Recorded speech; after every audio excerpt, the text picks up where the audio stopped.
ついに来ました。ASUS TUF Gaming A14 の2025年モデルでございます。はい、どうもこんにちは。今回はですね、ゲーミングノート PC についてお話をしていきたいと思います。今自分が愛用しているですね、ASUS さんの TUF Gaming A14 の方に RTX 5000シリーズが搭載された2025年モデルが発売されたということで、今回はねそちらをお借りすることができましたので、気になっていたあれこれをね検証していきたいなと思っております。すでにですね RTX 5000シリーズに関しては G14 の2025年モデルを試させてもらっていまして、レビューもねさせてもらってるんですけれども、その時の構成が RTX 5070 Ti だったんで、スペックが強すぎてですね 100W の PD 給電では十分な性能を発揮できないというね、ちょっとね残念な点もありました。で、今使っているこちらの A14 のですね2024年モデルに関しては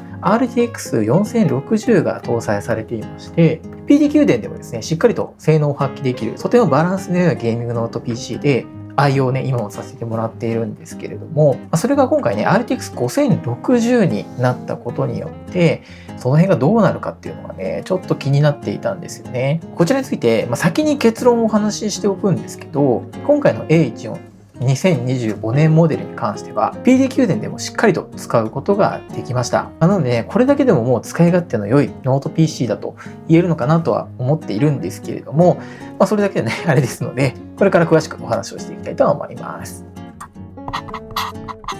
はい、まずはですね基本スペックや外観デザイン、インターフェースについてお話をしていきたいと思います。実はですね筐体は2025年モデルとですね大きな変更はなくてですね、同じサイズで重量もほぼ同じものとなっていますね。で、インターフェースについても変わらず、左側にこちらの電源ポート、そして HDMI のポート、そして USB4 のポートと USB3.2 のタイプ A のポート、そしてイヤホンジャックっていうのがありまして、で左側にUSB3.2 のタイプ A のポートと、あと USB3.2 のタイプ C のポート、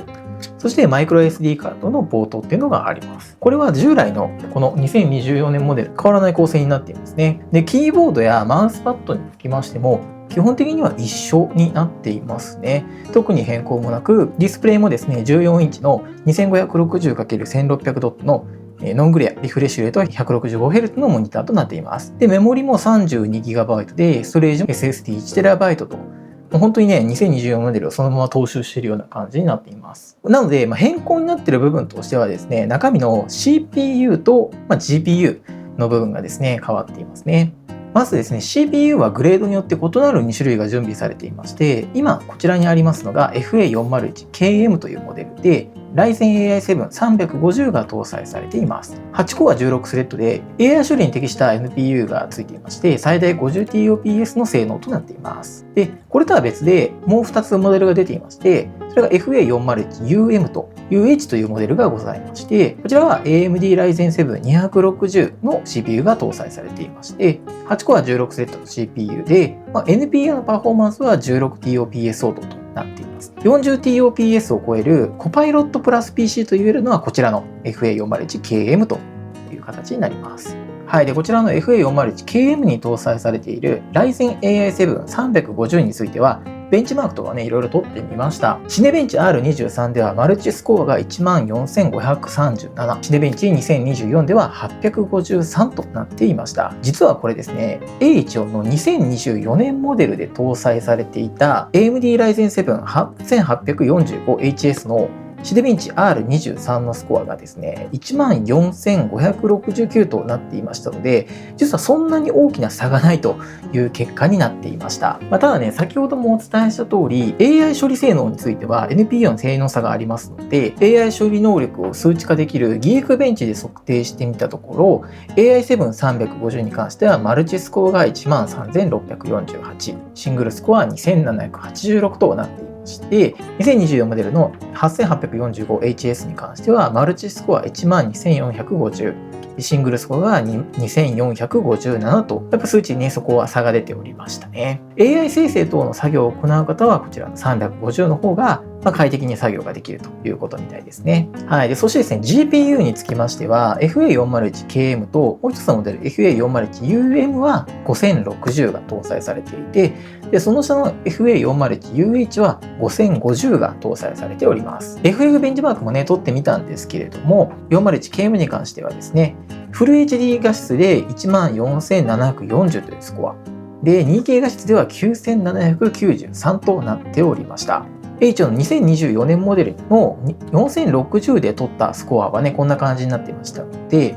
スコア的にはですね、フル HD で見ると約 1.2 倍ほどとなっていますね。はい。で、そして気になっていた PD 電池の性能についてなんですけれども、シネベンチ R23 ではですね、マルチスコア14614。で、2024では798と、電源接続値と大きな変化はなくてですね、FF ベンチに関しても14087というスコアになっていて、PD 電池でも遜色なくですね、性能が出せているというふうに思いました。この結果はかなり嬉しいかなと思っております。これのおかげでね、重たいちょっと純正の DC アダプターを持っていかなくても良くなりますので、荷物をかなり軽量化することができると思います。はい。ということでね、ここまでお話しした内容をまとめておきますと、2024年モデルからのですね、進化としては、インターフェースやメモリとか、その辺のスペックはね、使いやすい性能をそのまま持ってきていまして、で、CPU と GPU のスペックっていうのがアップデートされておりますね。で、CPU は AI 処理能力の性能がアップ、強化されていて、で、GPU に関してはもう単純に性能アップ、かつ、PD 電においてもですね、性能を極力落とさずに発揮できるというスペックとなっていまして、購入しても後悔が少ないゲーミングノート PC の一つになっているかなと思います。なので、個人的にはかなり良い PC かなとは思っているんですけれども、とはいえ、